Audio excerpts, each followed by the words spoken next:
Welcome to We're Gonna Run It with Joe Lisi and Terry Bowden. You're listening to We're Gonna Run It. What's your game plan? Can they run, but will they run? If you want to run the ball, you got to give it to a guy that's a running back. Gutless. We're gonna run it. We're gonna play blue collar. Enjoy it. I said it. Have a little heart and have some stones. We're gonna run it. If you want to throw an RPO, you got to run first, pass second. That's why it's not called a PRO. It's an RPO. You got to start with a running game that puts people on their heel. Take a look at my algo. His algo is used with all data from last year. You're so smart, you're stupid. We're gonna run it. And the people that believe that talking head are even stupider than what I thought. I said it. If you want to run the ball, you got to give it to a guy that's a running back. You got no shot to get back into the series. No shot. I said it. What's your game plan? We're gonna run it. Oh, we are going to run it straight into week number 10 of the college football season. Joe Lisi and Terry Bowden. Huge developments over the weekend, Coach. And I'm not just talking about the outcomes that took place in a lot of the marquee battles that we saw. One of those games, Texas A&M totally destroyed LSU 49-25. It was the developments that took place after Brian Kelly, there only 3.5 years, fired, the $53.5 million buyout.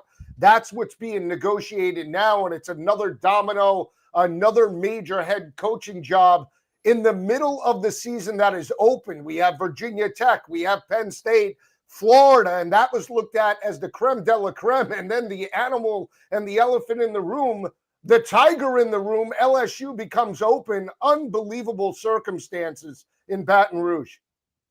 I'm going to tell you, well, you kind of got to have figured when they lost to Vanderbilt that it was on shaky ground. And then I think this game against Texas A&M became critical. It's one of their old rivals. The way they lost it, we're winning 18-14 at halftime and then totally getting just ripped apart in the second half where Texas A&M walked away with it. Then he ended up taking Garrett Nussmeier. He ended up benching him just to keep, because it was the game was over. He just let him sit out the last 8 minutes, and so not a good way to end it. And but you know what? When you get paid that much money, and you take the job at LSU, accepting that much money, they expect you to play for an SEC championship or a national championship, if not every year, at least every other year, and even that they're not happy with, and it didn't happen. I agree. And, the last national championship came back in 2019 with Ed Orgeron at the helm, and a lot of credit was given at that particular time to Joe Brady that, Ed Orgeron was the motivator, the recruiter, and was able to get the team from an intensity level up each and every week. But then it was the coordinators that sort of carried the team and game planned straight through that perfect season and national championship campaign. I think the biggest thing when you just look at Brian Kelly as a whole coach is that at Notre Dame, he was looked at as, he sort of plateaued. He took Notre Dame as far as could be expected considering the 14 playoff. He couldn't get that major quarterback to put him over the edge to compete with the likes of Alabama and some of, Georgia, some of the top teams in the SEC and even Big Ten respectively.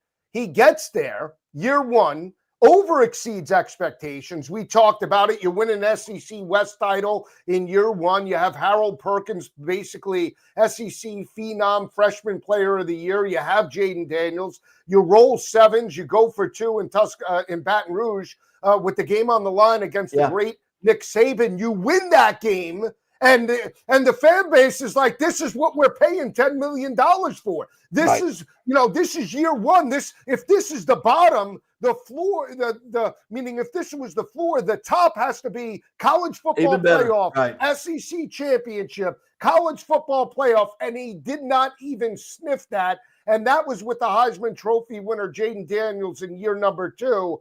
Totally disappointing. Regression from year to year to year. And I'll just tell you this, I'm a big LSU backer, but you have to call it what it is. That team quit on Saturday night.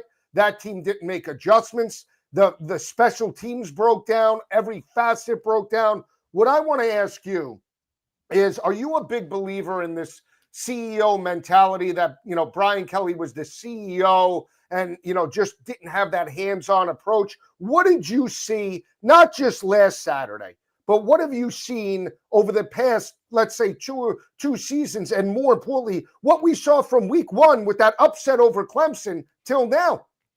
Well, I mean, with Brian Kelly, you got a CEO. I mean, it's obvious somewhere along the line, if he used to call plays or he used to be hands-on, he's not hands-on now. He will get animated on the sideline some. That's usually to yell at a player or to yell at somebody. But to be actively involved in the play calling or the process, that he seemed more like the CEO. And I'll say this, there are some coaches, and there are some successful coaches that are more the CEO type.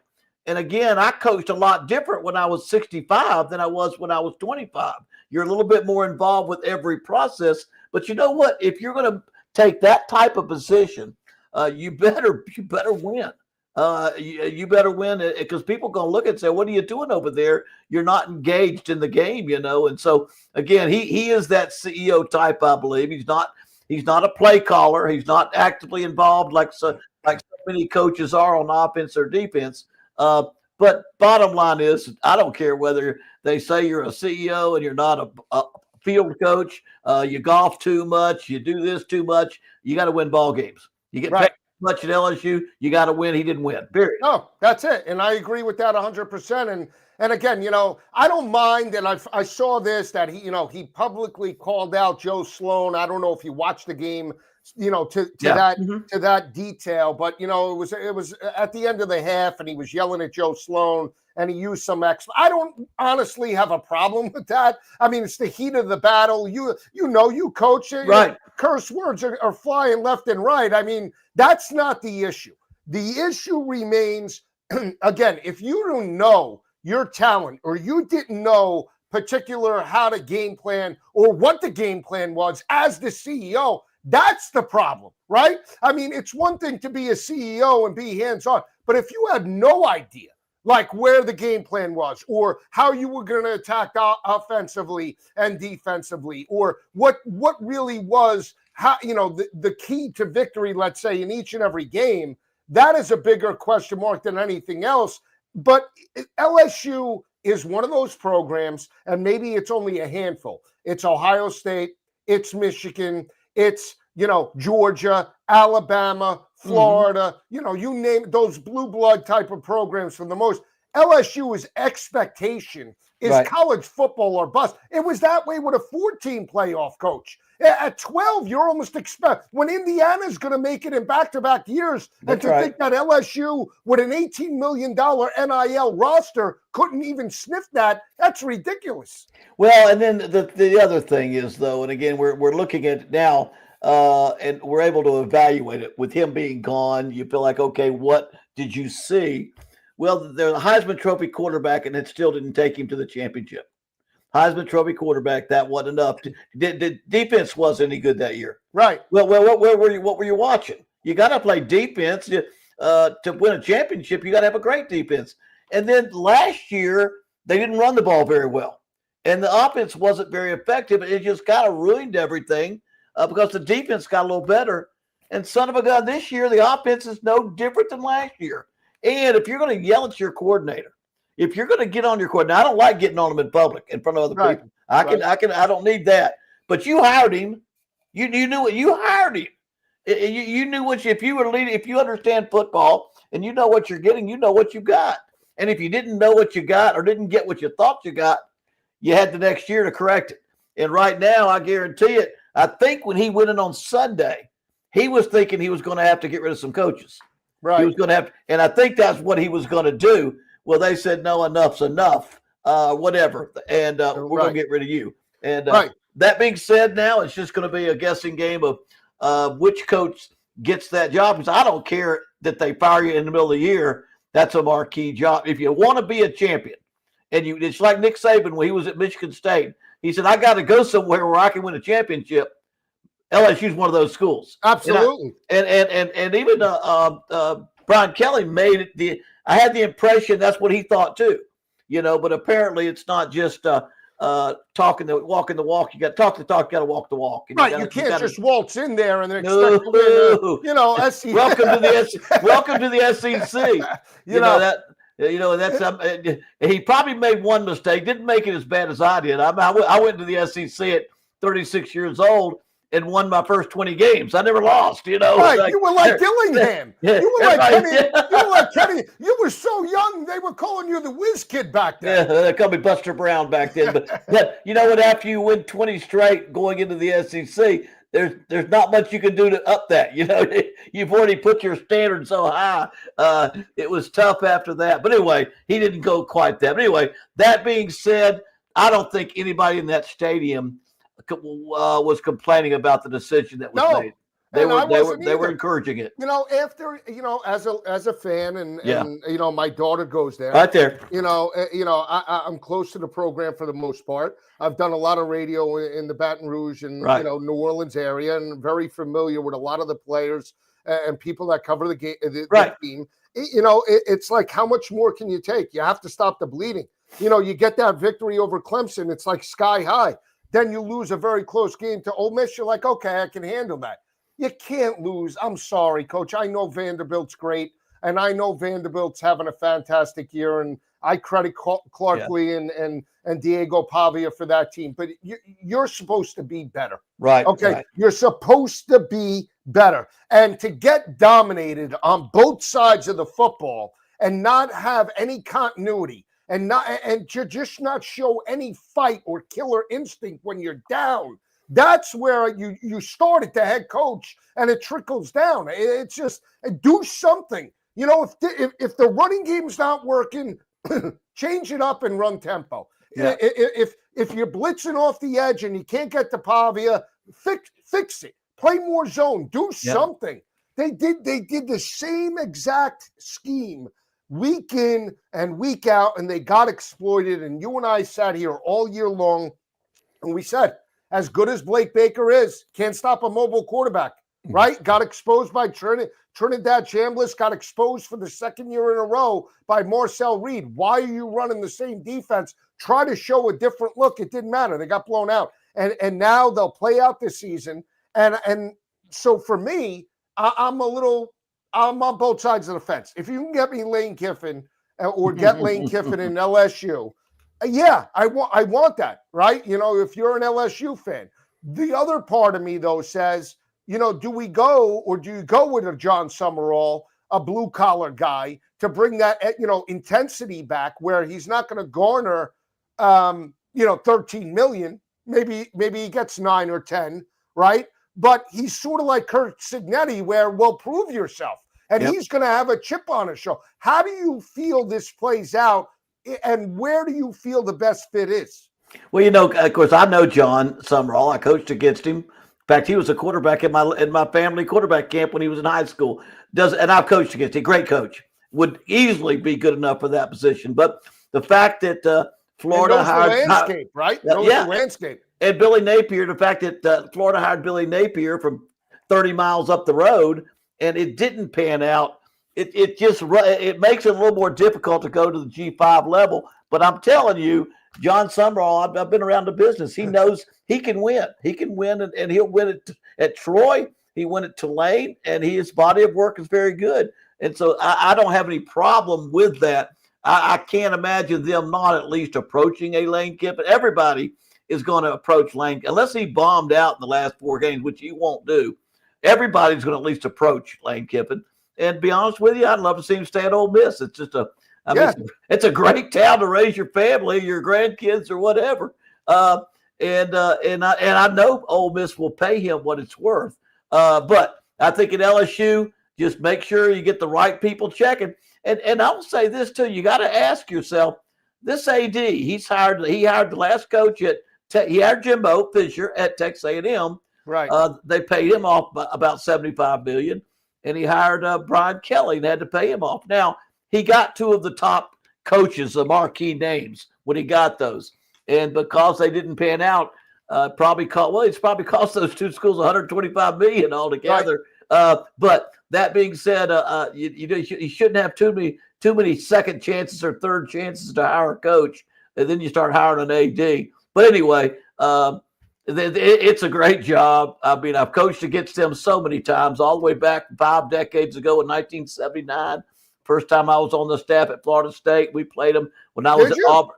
Oh yeah, when I was on my dad's staff, 79 through 82, we played them. We beat them 3 out of 4 years those years. And I saw something on TikTok in 1978 or 79. Paul Dietzel offered my dad the job there, and we had just beaten them 24-19. And Florida State was not. It was an up and coming team. It wasn't famous, or it wasn't. And my dad said, you know what? If I can beat them in Baton Rouge at Florida State, I'm gonna stay here and see if I can build a program. Or my dad would have probably been at following Charlie McClendon back in the day. That's who the coach was that was retiring at that time. But anyway, I'll be anxious. I think they've got a few more games to see if they can play. Who knows? You might see LSU jump up there and win a bunch of games right now just because of the change in atmosphere. And Right. And I think some of the players will be motivated a little bit too. You would think. Yeah. You would think. It's always tough when it's in the end of the regular season with about a month left, because again, players are thinking about transfer portal and players are thinking about, hey, next year I got to get mine. But Frank Wilson, who's been on that staff, is going to be the interim coach. He's done a fantastic job with the running backs.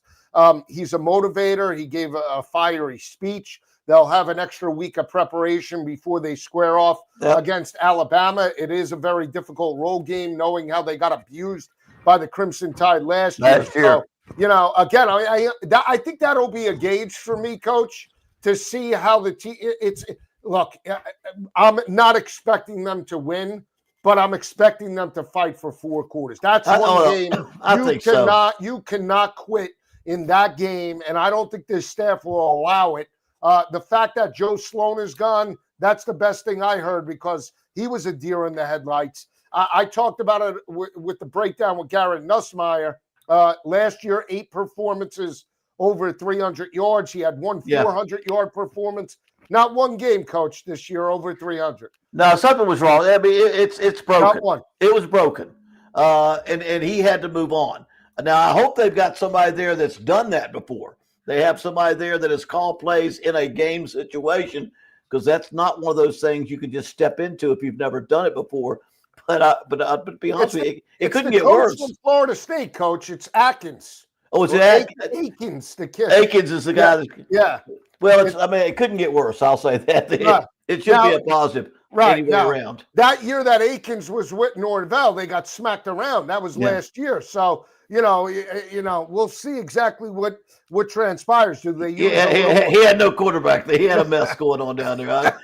We'll give him a bow on that one. So we'll see how it plays out. Garrett Nussmeier this year, 12 touchdowns, 5 interceptions. Finished that game against A&M with $168 and a touchdown, 22 of 35. So we'll see exactly what transpires the rest of the way. Did you watch Oklahoma?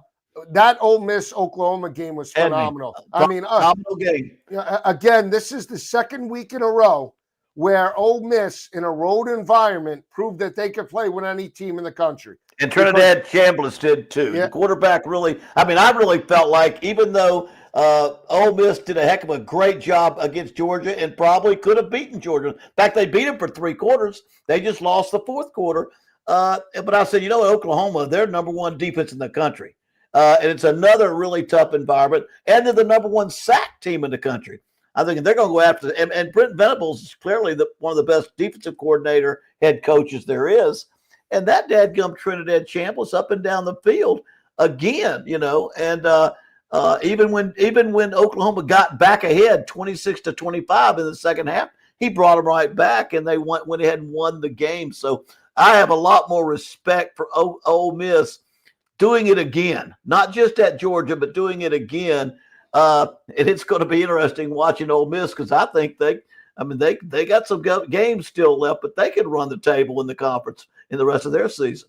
I agree. And now their offense is just putting up 30 points per game on anybody. They're humming. And that was a rain-soaked game. They outgained Oklahoma.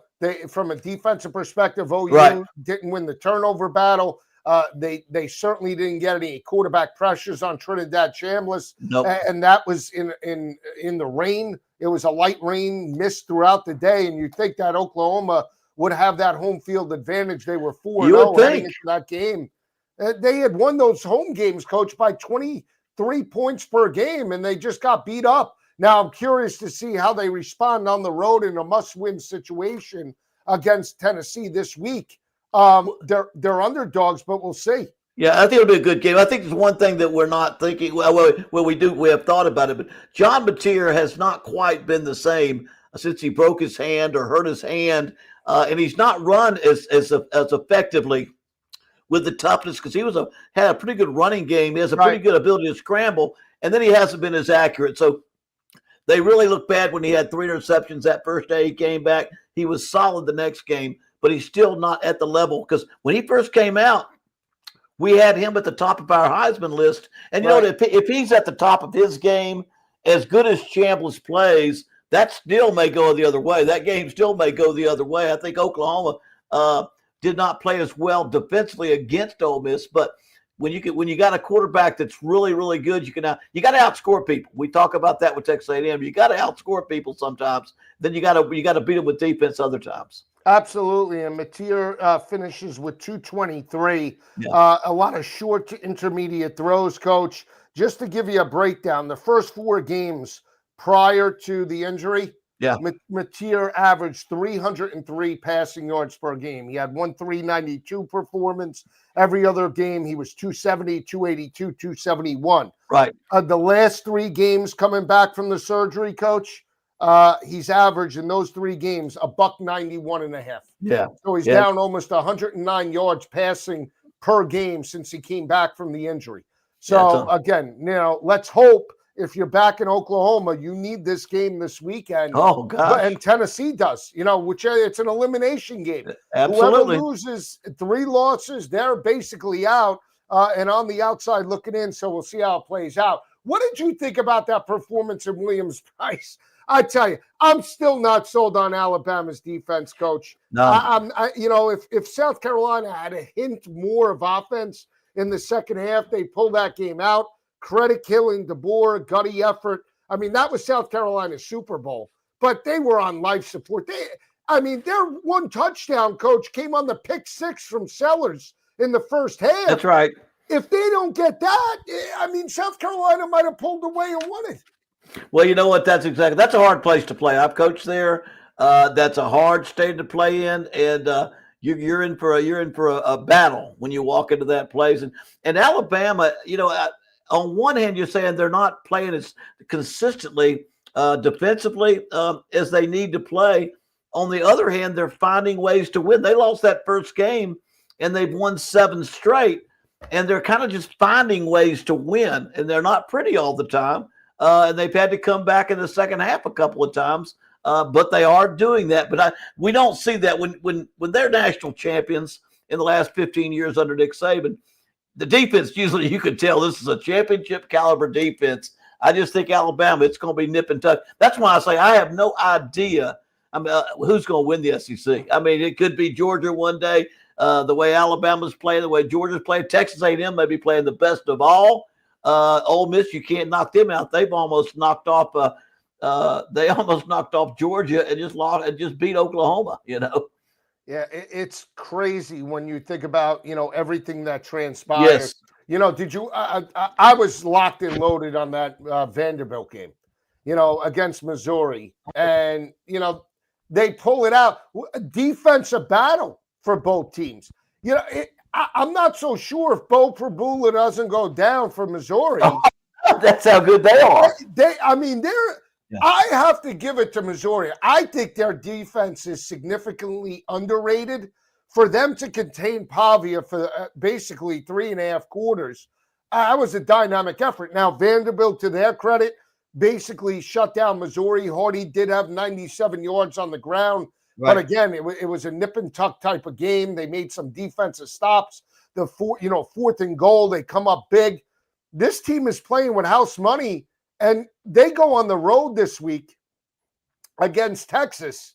And you want to talk about life support? Yeah. Coach, They were dead and buried in Starkville, and somehow, some way, they had a miracle. They were on the outside looking in. Sark was potentially going back to the NFL if they lose that game. Miss State had lost 14 straight SEC games. I think Texas had won 15 straight. Just that mindset. And coach, they lose it. They lose that game. Miss State does in overtime. This is going to be an intriguing battle when you think about Vanderbilt and you just think about Texas, 12 o'clock this weekend. Yeah, I think Texas, when you talked about Alabama, you're just not sold on them.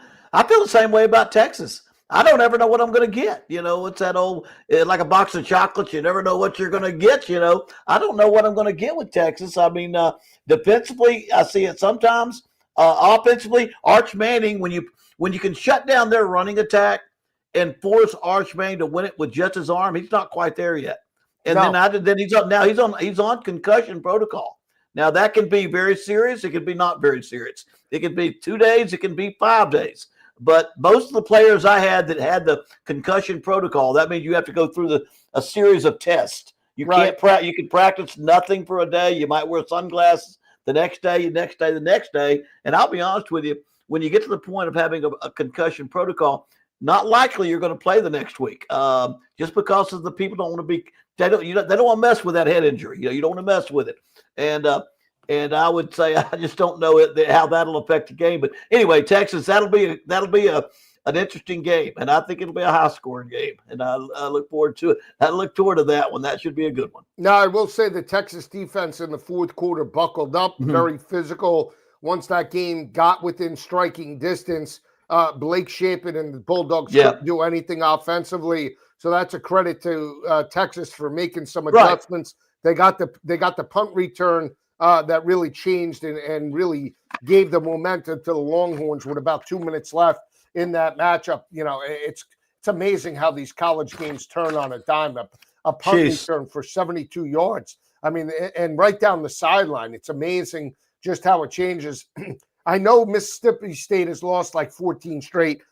Maybe Texas is like, I got to look it up, 14-1, 14-2 in the SEC, but they had a significant advantage heading into that matchup. 2 weeks in a row, Texas hasn't covered.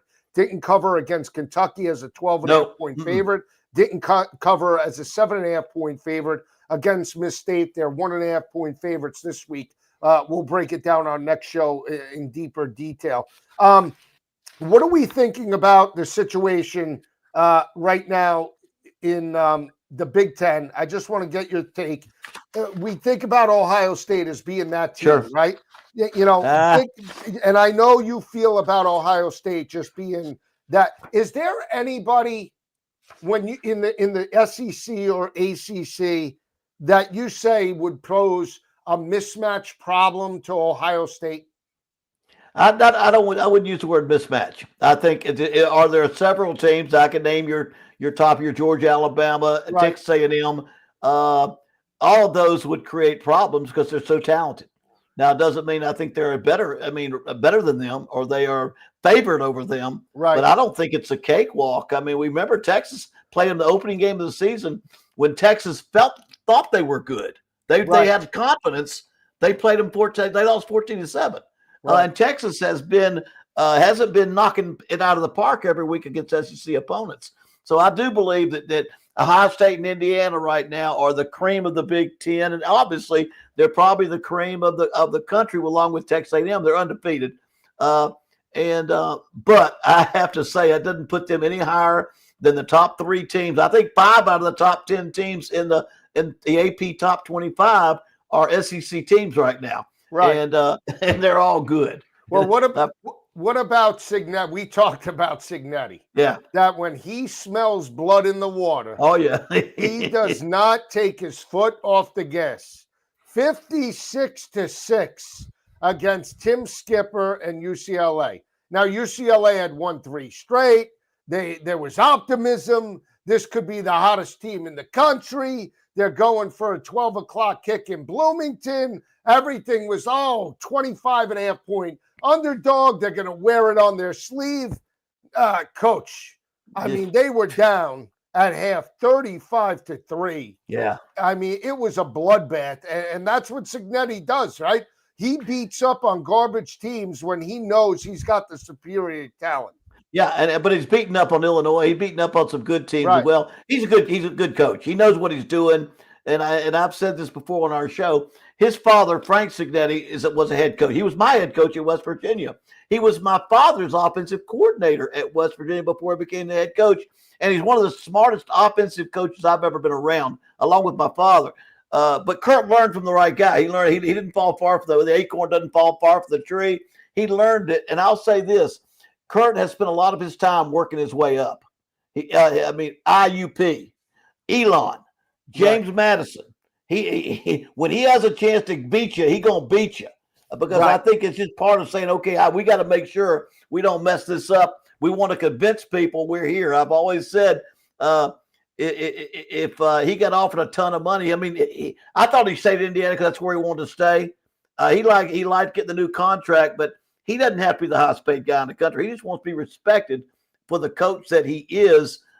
Very similar to his dad. So I think he's a brilliant coach. Well, look at it. They play great defense. They run the football. Their quarterback right now probably tops on the Heisman list or right there at the very top because his statistics are so good. His recruiting, he makes great decisions on recruiting. And the first year, a lot of people don't realize this, but I coached in that group of 5 level my last year. A lot of those players he brought to Indiana were G5 guys that he had evaluated and knew how they played against them, played for him, and he put together an awful nice until they got to Ohio State and got beat pretty good at that point. He brought a pretty good group of guys, but now that he's gotten his NIL money, he does a great job at every area. And I'm not so sure right now he's not the hottest coach and the best coach out there. Lane Kiffin's probably, because he's at Ole Miss, has kind of got that the mystique and that and people think about it. But Kurt Cignetti, I don't think anybody's doing a better job than Kurt Cignetti. Coach, 45 points a game on the offensive side of the ball. They're holding opposing offenses to 10 points per game. Fernando Mendoza on Saturday, $168, 3 touchdowns, 1 interception. You talk about a dominant rush defense right now. They're holding opposing offenses to 85 yards on the ground, 3.1 yards per carry. They've only allowed 3 rushing touchdowns, Coach, all season long. And they like to run it. They should be on the show. I tell you what, 230 yards per game, 5.5 yards per carry. They have a very physical offensive line, a recipe to winning matchups and contests. Hey, when the game is on the line, you have to be able to run the football, and they could do that as good as anybody in the nation. And oh, by the way, we talk about turnover margin. This team at +8 in turnover margin, one of the best in the nation, top 15 type of unit. So you're forcing turnovers. You're running the football. Every facet of the game. Every facet. That's where Kurt Cignetti right now shows you a guy that knows what he's doing because they're good at every facet of the game. Right. And a lot of teams aren't like that. You know, I guarantee it. You know, I've often said offensive play calls or defensive play calls, it's kind of like chess. Some people can move the pieces around better than other people. Just a fact of life. They're chess masters and there's rookies and they're amateurs. Some guys can call plays better. Some guys can put people in the right position to be successful. Some guys can ask their offense we want to run this style of offensive play. The different things you do, and I think some better than others, but he really checks all the boxes. As a head coach, Kurt Cignetti right now to me is checking all the boxes. Unbelievable job that he's done. 8-0. Let me ask you this big picture. If they get into the playoff and they're a shoo-in, I think a 97% chance. Different team this year than last year, right? Yeah. Where if they squared off against a Notre Dame or an Ohio State, and they're going to have their chance potentially against Ohio State in the Big Ten championship, but they are built a little bit differently this year than what we saw. Absolutely. And I'll say this. When he came from James Madison, because that was our conference, Sun Belt, I was coaching in the Sun Belt. Right. He took about 20 of his players, 25 of his players went with him to Indiana. Now, he knew which ones were good, and a lot of them were really good because they could run his system. They understood what he wanted to do. They weren't the best athletes on the field, but they understood how he called plays, defensively how they played, his staff. So now, then he went out there this year in the NIL in the portal, and they were able to now start adding to those players and adding to those players. So now he's not just doing it with a system or a good, fundamentally sound offensive scheme, a defensive scheme. He's now using those same schemes with better players, and so naturally they're better. And that's eventually what you got to do to play with the Ohio States or the Georgias. You've got to have NFL talent. When draft day comes, there better be 8 or 9 from Indiana getting drafted, just like those rest of them. Or eventually, you're just going to rise to the point where you get beat. You'll rise to that point where everybody else can. Other teams have good coaching staffs also. So eventually, you're going to have the athletes that they have, and in the national championship playoffs, that might be the second or third round or the championship game. He said specifically they don't key out on 5-star recruits.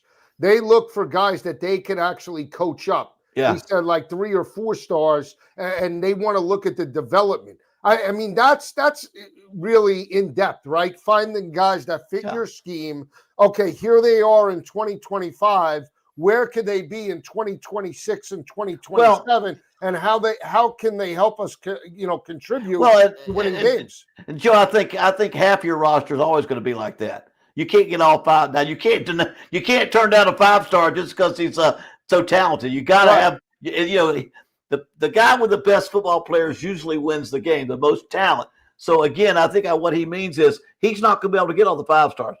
When Ohio State goes calling, those kids may go there before they go to Indiana. He's got to develop the 3 and 4-star guy. He's got to develop that guy.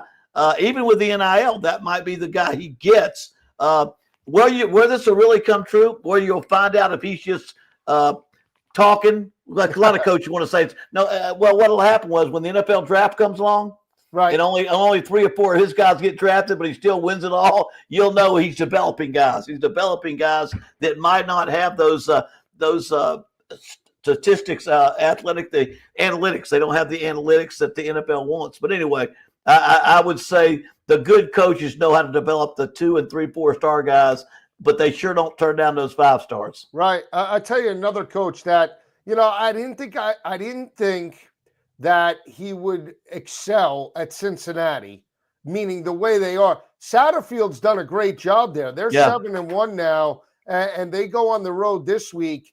But, Coach, they are playing physical. Yes. Evan Sorsby is a very good quarterback. They can run the football with Taiwan Walker, who transferred out of Wisconsin. I mean, they are just built. Their only loss came week 1 on a neutral field. That's right. To Nebraska by 3 points. I mean, they were there. Everything, they could be undefeated right now. From what you've seen of them and BYU that dismantled Iowa State, I was shocked about that. Iowa State had a huge first half lead and all of a sudden just let it go. I mean, could BYU or Cincinnati be this team of destiny to potentially not just make the college football playoff, but make a run? I can go with making the playoffs. First of all, Satterfield, this is not his first rodeo. He knows how to coach. Right. And at BYU, he knows how to coach and does a great job as well. So these head coaches have been in the business for a little bit, and they know what they're doing. Cincinnati, you can tell the way they play and their scheme and what they do. They've got a great staff. They're well coached, and they're a very, very good football team. And I was shocked too that BYU beat Iowa State. But I'm beginning to be a believer in BYU. I'm a little bit more of a believer than I was at the beginning of the season. They did this last year. They jumped out and won about 7 in a row last year and got out there. But Cincinnati, to me, is that one team that we thought it might be Texas. Texas Tech is still only 1 loss. We thought it might be Texas Tech, and it still might be Texas Tech. It doesn't look like it's going to be Baylor, but it looks like it's BYU and Cincinnati. That'll be a great game this week, and I wouldn't shock me if Cincinnati got the win just because of the way they're playing. Yeah, what's amazing is he had a dominant record at App State, right? Right. No, I coached against him. Right, 51-24. He goes to Louisville. He's basically 500. Right. He's 25-24, and then he's only 15-17 in Cincinnati. But it's taken him 3 years. There's progression. First year 3-9, last year 5-7. And now you're 7-1. So there's the 3-year progression, and you're challenging for a Big 12 championship.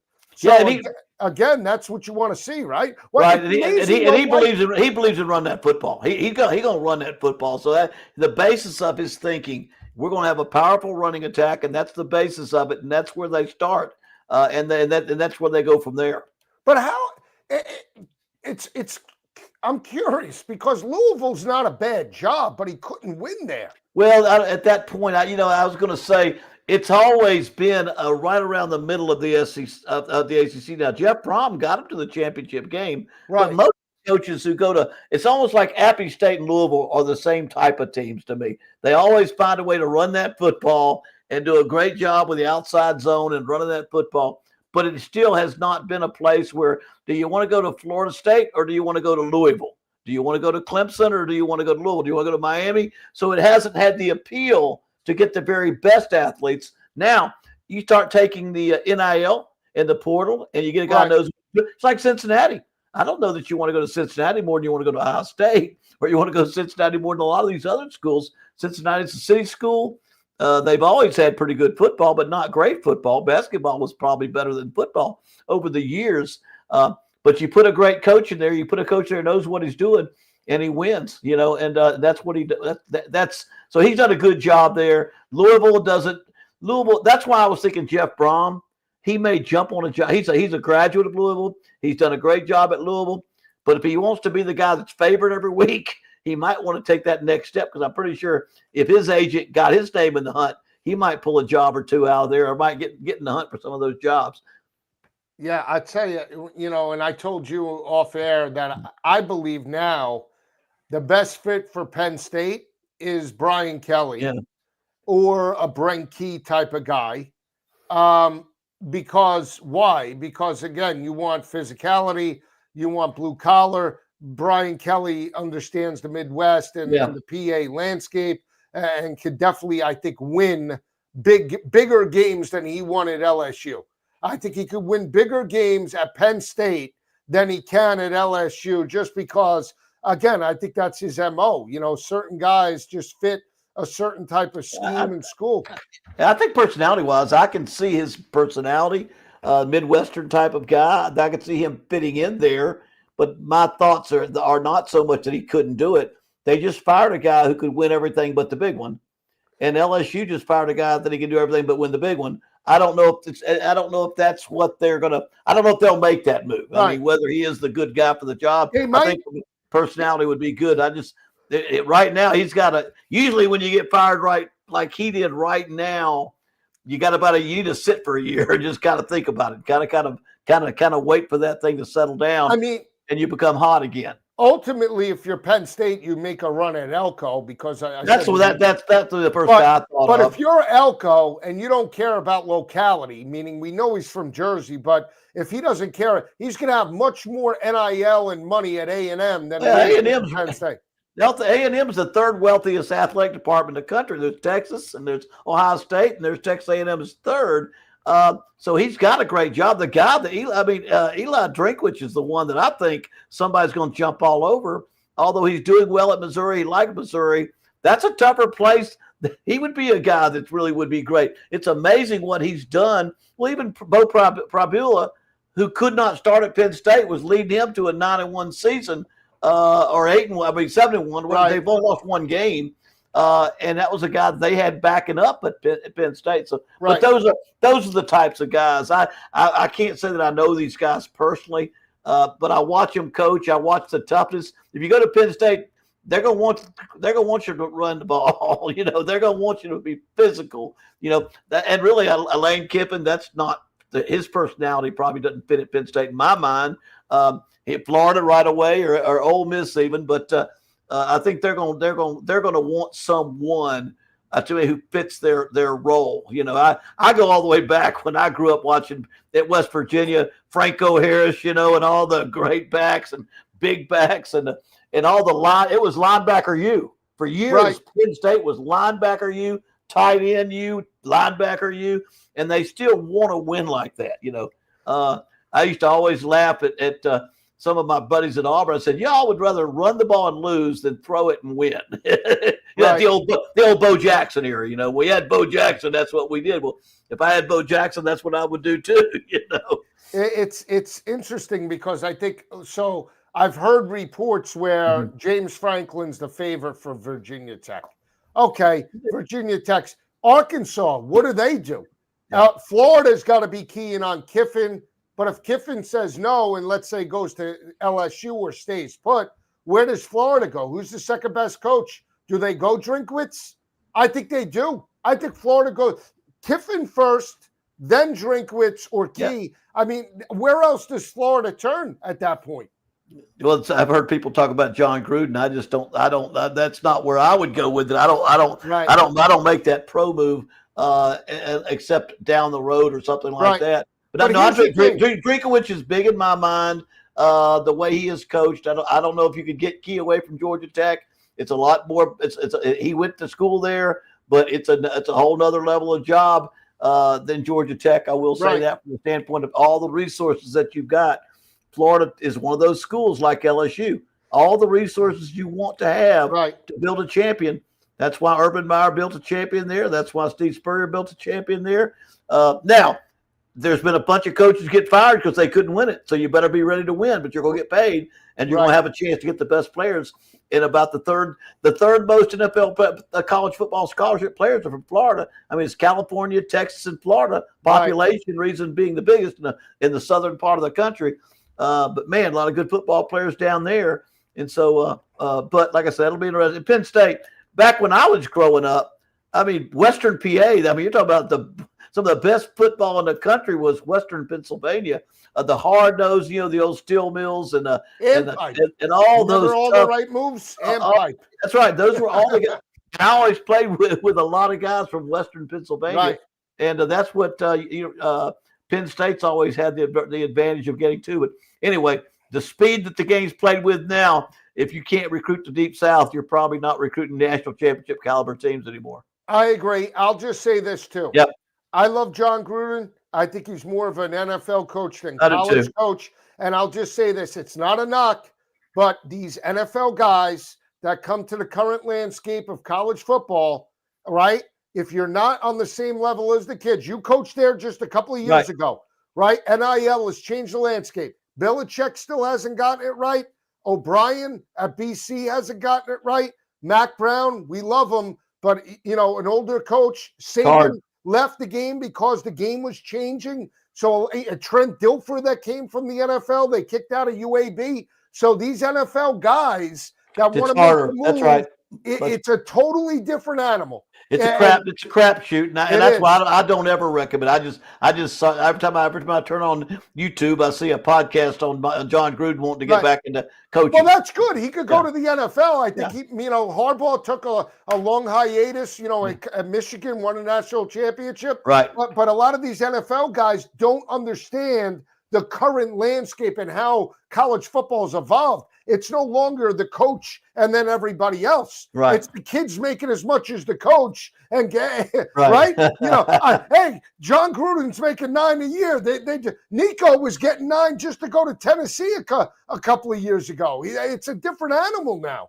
It's so important. And again, I keep thinking about Lane Kiffin because he is really the hot coach right now. And I've been so impressed with the way they played. But you got to really study the game because just think back about 15 years ago. He lasted about 1 year with the Raiders. He lasted about 2 years with the Tennessee. Lasted about 2 or 3 years with Southern Cal. But then he matured. He got older and he learned and he became a better coach. I have to believe he became a better coach at communicating with his administration, communicating with his guys, and to be the coach that he is now. It's a lot different than where he was coming through at that time because those were all primo jobs. Now they weren't little league jobs; they were big time jobs. And so sometimes you got to watch and be good at evaluating talent and picking the right coach because it's not what people think they see. The perception is not always the truth when it comes to who is actually the best coaches in the business. And the one thing I learned when I was a head coach of Division III, Division II, Division I AA,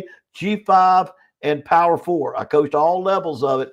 Some of the best coaches I ever coached against were not at levels people ever heard of, but it's not easy to hire those kind of people. I just know that you got to know what you're doing. It's like a John Sumrall at the coach at Tulane, the coach at South Florida.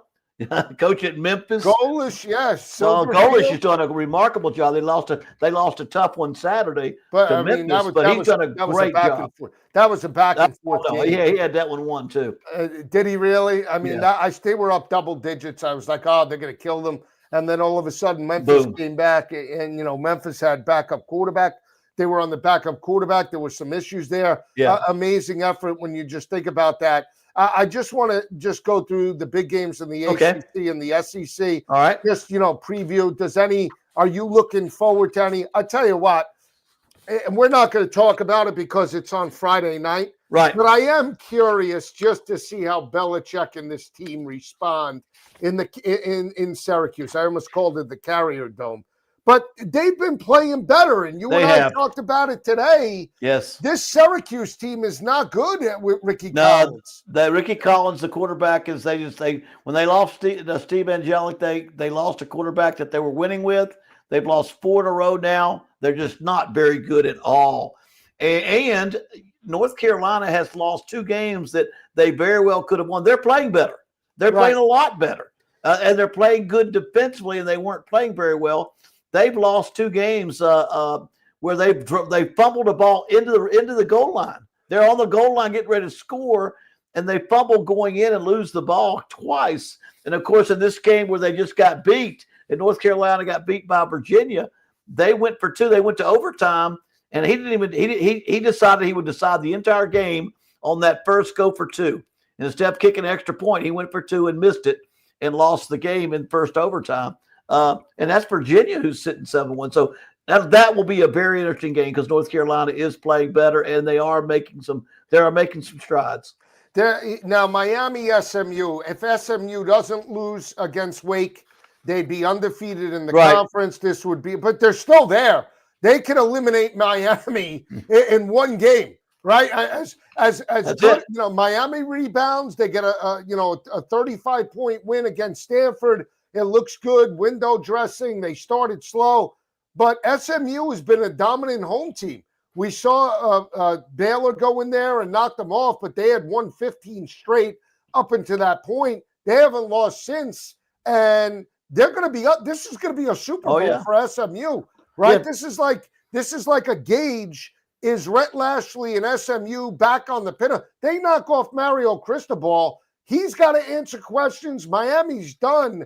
And SMU might be in a title game again. Well, and what scares you about Miami, if you're Miami, the last 2, they can't have a slow start against SMU. They were down 14-0 against Louisville, right. and almost came back, but they spent the whole game trying to catch up.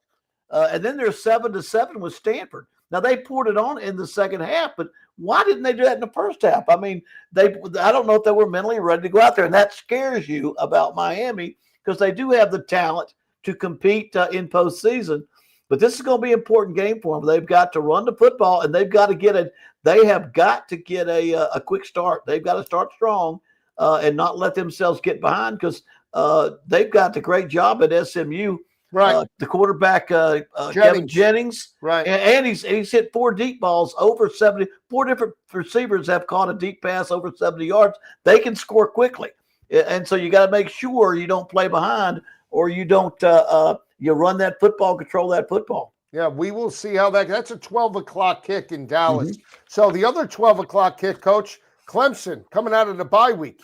Is Cade Klubnik going to play? Is he not going to play? Part of me wants to take Clemson, but I just don't feel confident because, again, I don't know what to expect from this team coming out of a bye week. Typically, in other years, I would say Dabo would rally the troops, but if Klubnik can't play, and it's backup Vicina, I mean Duke is a good team, and Mensa's the best quarterback on the field. Yeah, this one's with him. If he has Klubnik, I think he's gonna get this thing this ship righted. I really worry right now if he doesn't have a solid backup quarterback that can play at the level because they're gonna play very aggressive defense at Duke. Manny knows how to play defense, very aggressive. They're going to come after you. And if his quarterback is Klubnik can't go, that's just going to be a real struggle right there. I do believe that Dabo doesn't want to leave, that he wants to stay and right that ship. Been there too long. He believes in Clemson, and he believes that he has a lot of his personality and his culture and their culture go together. And I just think that's what he wants to do. And everybody will say, well, he'll want to pick up and go somewhere else because they've kind of gotten on him because he's not winning. But I do believe he'll get that ship right. I just don't know if getting the ship righted this year might just mean 6 wins in a bowl or 7 wins in a bowl. And then in the offseason, there'll probably be some head roll. They better run that football better. I'll say this much. They better start running that football better. Like when Tony Elliott was the running back coach, they need to start running it like that with Travis Etienne and all that group because they could run that football and throw it. I'll say this. You know me with this Virginia Tech team. Right. They're catching 10.5 against Louisville. I mean, just on paper, my heart is pulling for Virginia Tech. Yeah. You know, just because Montgomery, right. I saw that game on Friday night last week. That was such a good game. I mean, they fought hard. They were down. They gutted it out. They win it in double overtime. I mean, they got a little help from the refs, but I would love to see them knock off Louisville. I told you, you know, going back for the last 20 years, Halloween weekend in college football, there are upsets. You could go, and Halloween's on that Friday night. Oh, yeah. Yeah, but you know, dating back when you coached, these games are crazy come late October. Late October games, they sure are. It's some big ones out there. It's amazing. And then the other one in the ACC, I'll just say this. I told you about this kid, Mason Heinsteichel. They've won 4 straight. Pittsburgh. The reason why it's important, if Pittsburgh knocks off Stanford, they have everything potentially in front of them schedule-wise. They play Georgia Tech, they play Miami, and they play Notre Dame. And they could potentially coach, maybe not Georgia Tech, but they can eliminate Notre Dame and Miami by getting a win in 2 of their last 3 games. And they're as good as any team in the ACC. Well, right. The way they're playing right now, they sure are. And it's amazing what they were able to do by taking last year's star quarterback. They bench him, and they put another freshman in. He does an even better job, and that will be interesting. I've watched them nearly enough as they've had to claw their way back with this new quarterback. Right. But they are playing great football right now. Now, on the other hand, they could get beat by Georgia Tech. They could get beat by Miami, and they could get beat by Notre Dame because those are all good football teams. Well, they're all really good teams. How about this? Yeah. You know, last year they were 7-0. They got smashed. I know. They got smashed by SMU and lost every game. Yep. What if this year they do the opposite? They win every game. They could have the season on 8 straight wins. We've got several teams right now that are like that are changing everything they're doing. And I'm be honest with you, we say this every week. And whether the NIL just gets you a quarterback or it gets you a good offensive line or it gets you an outside rush in and a cornerback that can play, the NIL just changes things so quickly that you're sitting there and all of a sudden you blink and you open your eyes and somebody's 8-0 or 7-1. Right. I can't believe how many teams are undefeated or 1 loss in the SEC conference games in the SEC and the ACC. Right. It's amazing how many teams still only have 1 loss or less. There weren't a lottery ticket, Pittsburgh, to win the ACC because, again, they have head-to-heads against Miami and Georgia Tech, so they could take care of business. They would only have 1 loss. They've won up to this point 4 straight games by an average margin of victory of 20 points per game. We talked about the Vanderbilt-Texas game in the SEC, another big one. It's the largest cocktail party, right? Georgia and Florida. I'm really this is one of my best bets already. I think Georgia beats them up bad. And I know that Florida, with the interim staff, some of these coaches and teams have gotten these teams up to play. Yeah. I just think they're significantly outmanned here. I really do. I just think the offense with Lagway is not the same this year. Now, maybe they'll get a spark, but I do believe in Kirby to at least be prepared. He's not going into this game with an extra week of prep, knowing how bad they got pushed to the limit by Bama, by Ole Miss, and Auburn. He is not going to have this team come out flat in this rivalry game. No, they'll get better and better. He's working toward that postseason play, that conference championship game. They are getting better and better. They've done what they've had to do to beat good teams. They've got a few big ones left, but I think they'll handle Florida. Florida is about worn out. They've got the new coach. They're a different direction.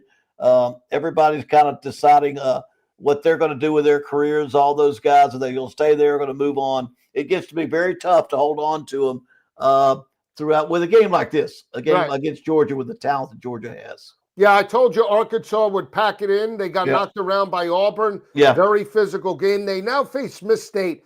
To me, it's an unbettable game because both teams are 0-4 in the conference. Does Arkansas check it in with, I don't know. They've had a gauntlet.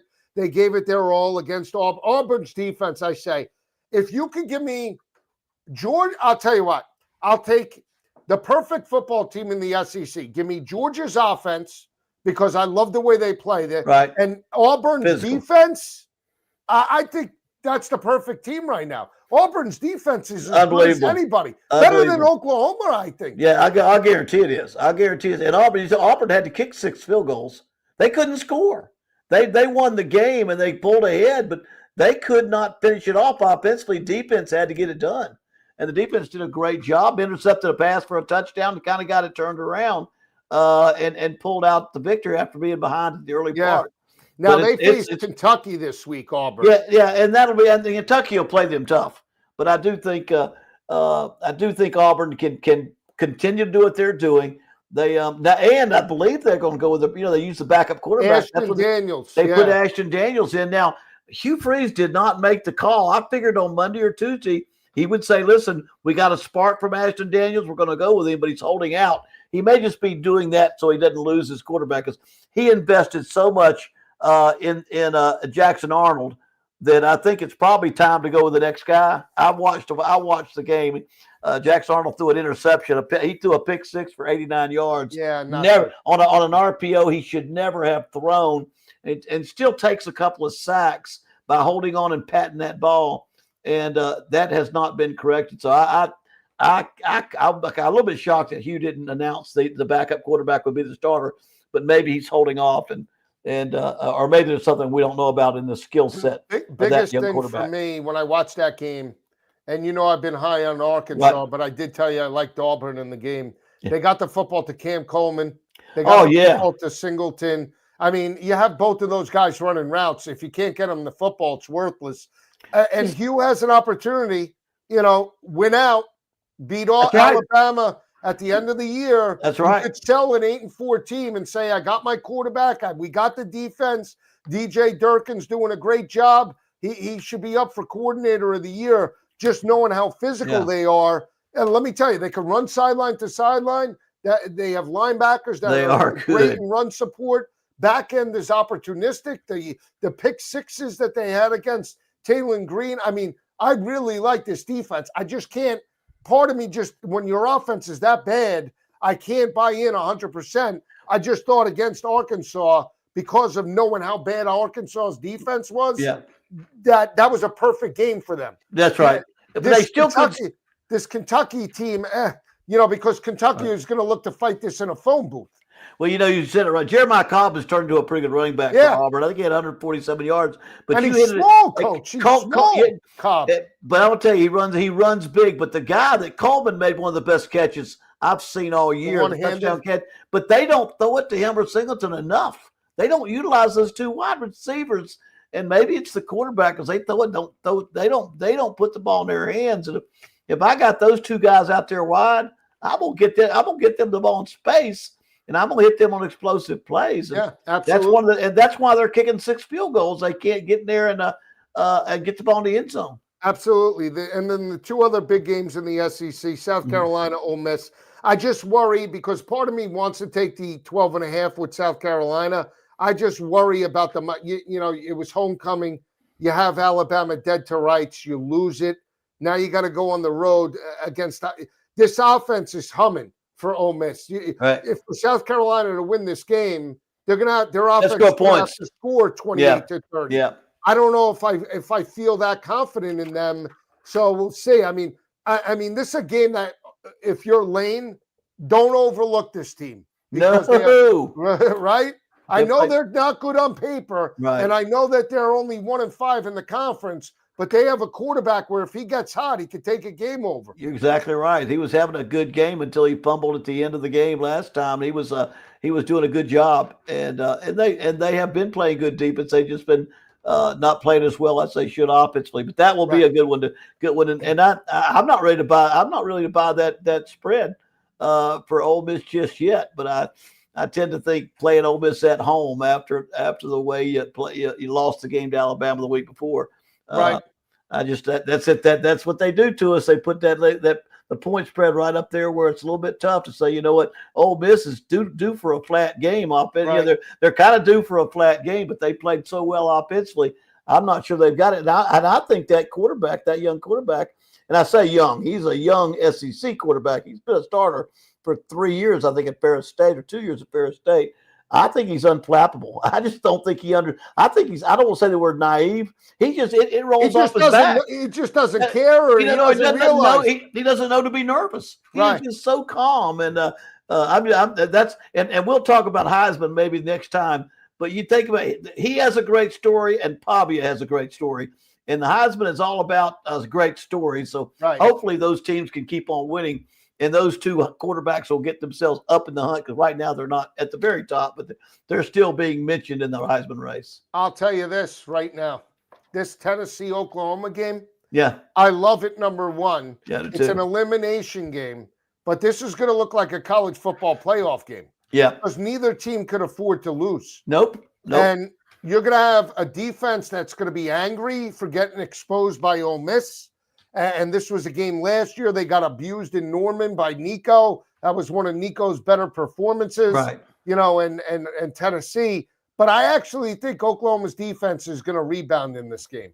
This is one game I'm willing to take. Now you got Aguilar and we got Mateer. Yeah. I sort of like Mateer in this spot. I don't know why. I just do. And, you know, it's not to take away from Tennessee, but I sort of think Oklahoma can hang with them and potentially win this game. Well, I think Mateer. I'm gonna think that I'm gonna pick the over, because I think it's gonna be a scoring match. I think, but Mateer is gonna get back to where he was. Ole Miss has proven against Georgia and against Oklahoma that they can score. I mean, Tennessee has proven they can score points. You know, the way they did the last couple of games, and so I think it'll be a high scoring match. I can't wait to see it. But it's going to be Mateer is going to be important, that he come back to play close to where he was, because even if you play well, I think Tennessee's going to score some points. It's going to be it's a contrast, right? You get another up-tempo offense that he faced with Ole Miss. If their quarterback's on, Oklahoma's going to have to put up 30 potentially to win that game too. So I am curious, and we know Knoxville and Neyland Stadium is as dynamic as any atmosphere in the country. I took the drive back in '97 there. I was right under the V and the O watching Peyton Manning and South Carolina play. So we'll see. We'll give weather reports for the games on Thursday. We'll have some guests breaking down the coaching situation, and then Coach and I will have our picks. So we'll be diving in, Coach, to all these games on Thursday. Sounds great. All right. For Coach Bowden, I'm Joe Lisi. Have a great day, everyone. We'll see you on Thursday night. All righty.